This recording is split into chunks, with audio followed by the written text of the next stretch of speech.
Meron na sila tagbot. Sige, pa-alarm na tayo.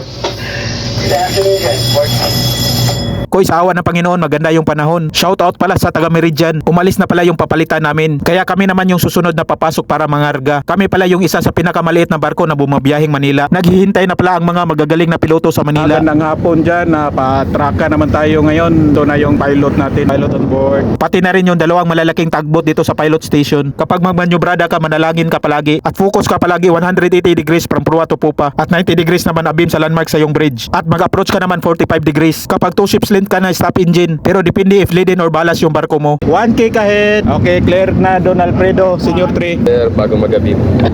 Midship, abot na giya, tapon nyo na ibing light. Roger, sir. Forward, sir. Abim sa bawah. Okay, abim sa bow stop, forward. Abim sa bow stop, sir. Mid thruster, stop engine.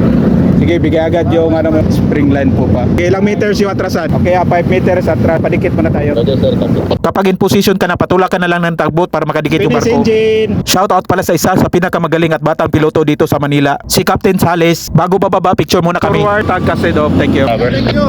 Okay, atuan. Sir, thank you very much, sir. Ingat lagi, sir. Bye-bye. Please. Tapos na tayo manyobrada ko. Yung pilot natin, bababa na. Ito na yung tagbot natin, nag-assist ko. Shoutout pala sa taga Energy Galaxy. Kadikit lang natin dito sa Manila ko. Mamaya mag-discharging naman to, tapos mag-loading na. Alis naman to madaling araw. Bababa na pala yung piloto natin ko. Isa sa pinakamagaling na piloto at bata na piloto dito sa Manila ko. Shoutout dahil si Captain Sales ko sa Manila Pilot. Siya yung nadala sa amin, nagpapadikit sa amin ngayon. Bababa na siya, tapos na yung trabaho niya. Lipat naman to siya sa ibang barko. Pilot off, thank you. Automatic pagdikit namin, discharging loading agad kami. At kami din yung isa sa pinakamabilis matapos mangarga. At dahil maliit lang po kami, kung nagustuhan yung video, baka naman, thank you for watching, sharing is caring, peace, at God bless. Pagdikit natin dito sa pantalan ko, automatic kargahan agad tayo ng tubig.